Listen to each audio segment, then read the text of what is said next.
Hello साथियों। आज के इस वीडियो में अपन ये जानेंगे कि अब शेयर मार्केट में क्या होने वाला है आगे, और इकोनॉमी में ऐसे क्या प्रॉब्लम्स आ गई है जिसकी वजह से मुझे लगता है पर्सनली कि शेयर मार्केट आगे थोड़ा डाउन रह सकता है। तो अगर डाउन रहेगा शेयर मार्केट तो हमें क्या करना चाहिए, क्या हम इन्वेस्टेड हैं तो हम निकल जाएं या हमें और इन्वेस्ट करना चाहिए, ये सारी बातें मैं आपको बताऊंगा। और 4 प्रॉब्लम्स, तो बहुत बड़ी प्रॉब्लम्स आने वाली है शेयर मार्केट के अंदर या इकोनॉमी के अंदर, वो मैं आपको एक एक करके समझाने की कोशिश करूंगा। तो पहली प्रॉब्लम्स तो आप सबको पता होगी, आपने न्यूज़ वगैरह में भी देखी होगी कि रुपये की कमजोरी, यानी अपना जो भारतीय रुपये है, इंडियन रुपीज़ है, वो काफ़ी कमज़ोर हो चुका है। देखिए रुपये की कमजोरी से क्या फ़र्क पड़ता है इकोनॉमी पे, ये भी मैं आपको समझाऊंगा कि रुपया क्या है कि अगर $80 ₹80 के आसपास जो है $1 था, ठीक है, जो यूएसडी डॉलर होता है, यूएस का, अमेरिका का, वो डॉलर जो है ₹80 के आसपास था, और भी कम था पीछे 6 महीने साल भर पहले, तो और भी कम था, ₹75 के आसपास ही था। यानी अगर आप ₹75 देंगे तो आपको $1 मिल जाएगा। लेकिन अब वो $1 जो है ₹83 के आसपास चला गया, 82.81 अभी लेटेस्ट रेट है, यानी ₹83 राउंड में आप मान लीजिए। ₹83 बहुत महंगा हो गया है आपका डॉलर रुपए के अगेंस्ट। तो रुपए की वैल्यू गिरती जा रही है और डॉलर की वैल्यू बढ़ती जा रही है। ये डिमांड एंड सप्लाई के कारण होता है, क्योंकि अपना देश जो है, भारत जो है, इंडिया जो है, वो नेट इंपोर्ट कंट्री है। यानी इंपोर्ट का मतलब क्या होता है, अपन दूसरे देश से प्रोडक्ट ज़्यादा खरीदते हैं, ठीक है। तो आप सोचिए, अगर आप दूसरे देश से प्रोडक्ट खरीदेंगे तो प्रोडक्ट खरीदने के लिए आपको क्या है कि डॉलर चाहिए, क्योंकि वहाँ पे पेमेंट जो होता है वो डॉलर में होता है, तो डॉलर आपको खरीदना पड़ेगा। यानी पहले आपको अपना पैसा दे के, अपने रुपए दे के डॉलर खरीदना पड़ेगा, और उस डॉलर से आप पेमेंट करेंगे आपके इंपोर्ट के लिए।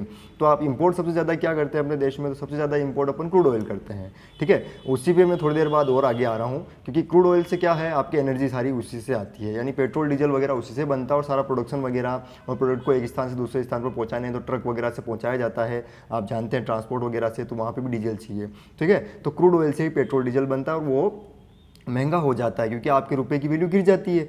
तो आपके रुपए की वैल्यू गिरने से पहले वो ₹75 में $1 मिल रहा था आपको, अब ₹82 देने पड़ते हैं। अब आपको लग रहा होगा सर 6-7 रुपये से क्या फ़र्क पड़ेगा, 6-7 रुपये से बहुत ज़्यादा फर्क पड़ता है, क्योंकि अपन $1 की बात करें, लाखों करोड़ों अरबों डॉलर जो है खरीदना बेचना पड़ता है इंपोर्ट करने के लिए। तो वहाँ पे एक पैसे का भी अंतर जो है लाखों करोड़ों रुपए में चला जाता है। तो 1-2 रुपये का अंतर तो बहुत ज़्यादा हो जाता है। हाँ, आपका एक्सपोर्ट जो है वो सस्ता होगा, यानी आप अपने देश से दूसरे देश में प्रोडक्ट बेच रहे हैं, वहाँ भेज रहे हैं, तो वो सस्ता हो जाएगा, अपन मानते हैं।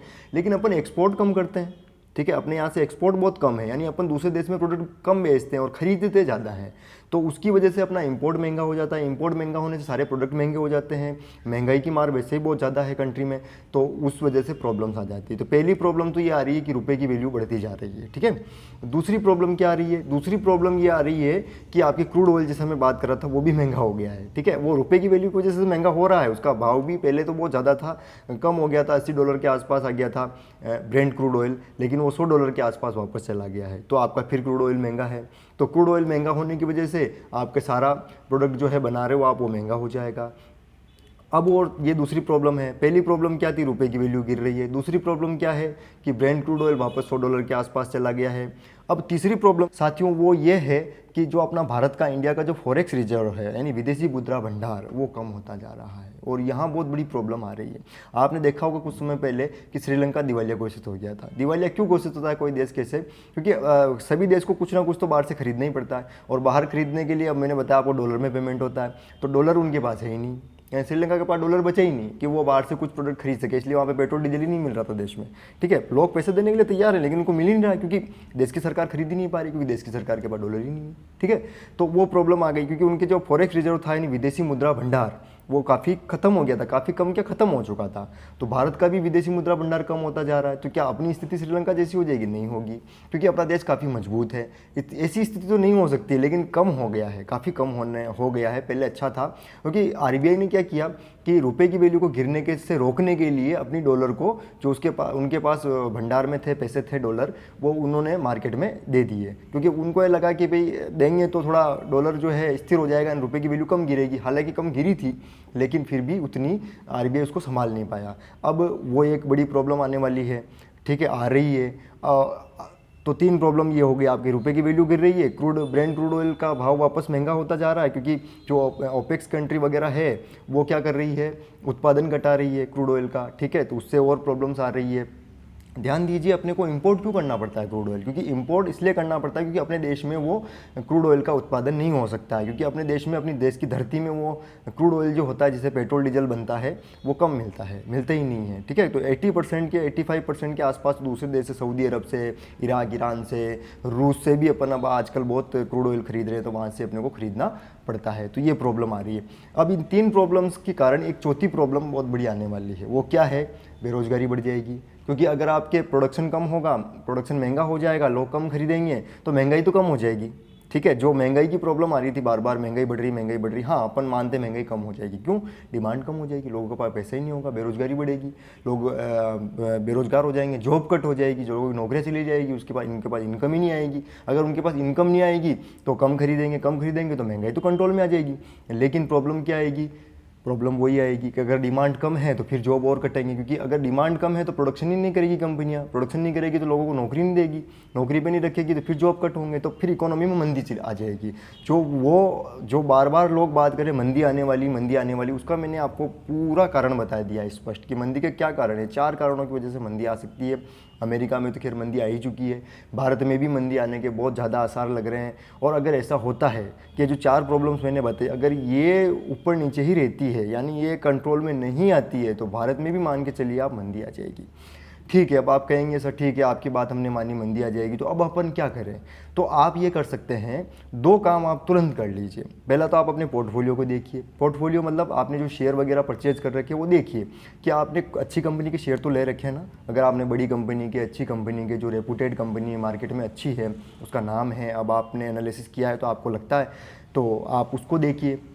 अगर वो अच्छी है तो आप इन्वेस्ट रहिए। लेकिन अगर आपको लगता है कि मैंने तो 6 महीने के लिए इन्वेस्ट किया था, उसमें साल भर के लिए इन्वेस्ट किया था, तो फिर मुझे नहीं लगता है कि आपको 6 महीने, साल भर में रिटर्न मिल जाएगा। क्योंकि अगर आपको पैसे की ज़रूरत आगे 1-1.5 साल में है, तो मैं आपसे यही कहूँगा कि आप उन शेयर को बेच के आप अपने उसको कैश में कन्वर्ट करवा लीजिए। क्योंकि अब मुझे नहीं लगता है कि 6 महीना, साल भर जो है मार्केट आपको अच्छा रिटर्न दे पाएगा। देखिए, हो सकता है कि स्थितियाँ कंट्रोल हो जाए, जो मैं आपको बता रहा हूँ। अगर ये कंट्रोल हो गई तो आपको मार्केट रिटर्न देगा, मार्केट रिटर्न आपको देगा, 100% देगा। लेकिन अगर ये कंट्रोल नहीं हो पाई तो आप तो फिर इमरजेंसी में आ जाओगे ना, फिर बाद में लॉस में अपने शेयर सेल करोगे। अगर आप मेरे कहने पर आज अपने शेयर सेल कर देते हो तो बाद में आप कहोगे कि सर मार्केट तो बढ़ गया था, आपके कहने पर हमने सेल कर दिया, तो वो आपको देखना होगा।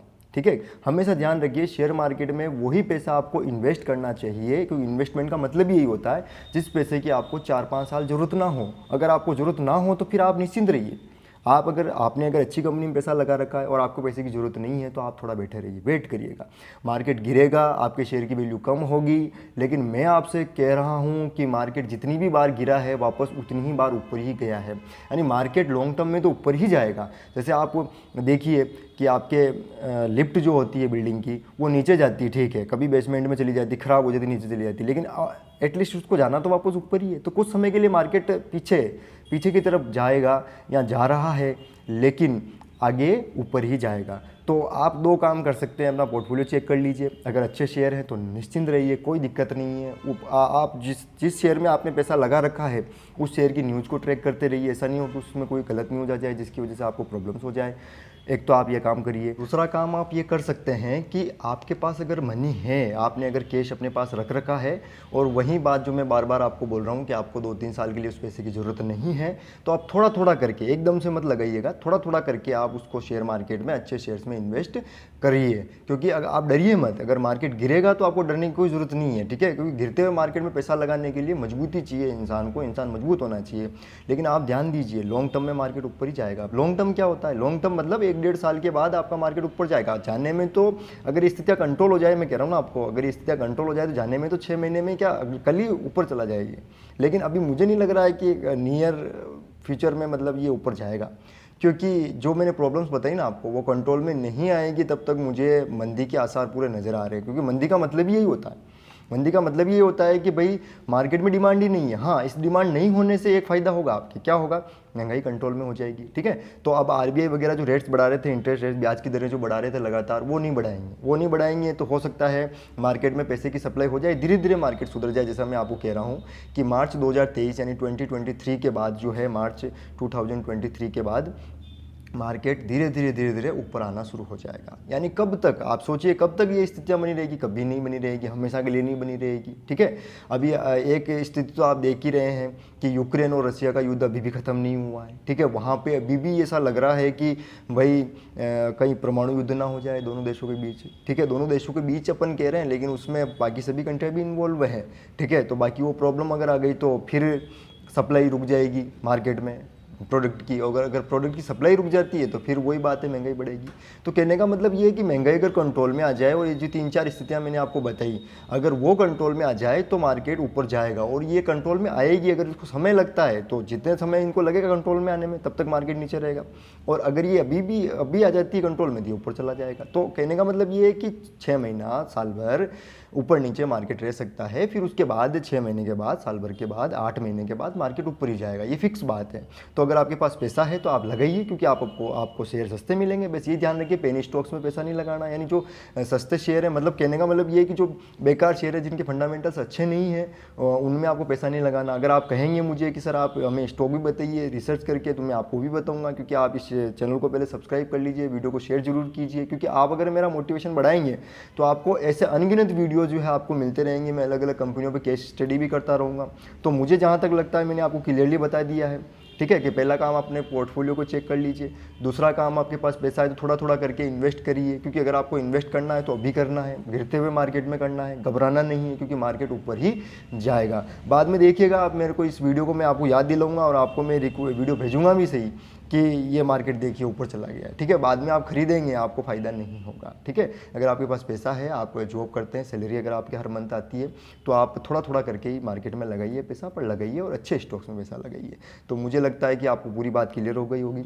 तो साथियों, वीडियो को शेयर कीजिए। ठीक है, चैनल को सब्सक्राइब कीजिए, हमारा मोटिवेशन बढ़े। अगर आप हमारा मोटिवेशन बढ़ाएंगे तो आगे ऐसे ही अनगिनत वीडियो आपको मिलते रहेंगे। ट्रेडिंग भी मैं आपको सिखाऊंगा, यहाँ पे कॉल पुट वगैरह, ऑप्शंस वगैरह सारी चीज़ें, लेकिन थोड़ा टाइम लगेगा, मैं आपको सब कुछ सिखाऊंगा।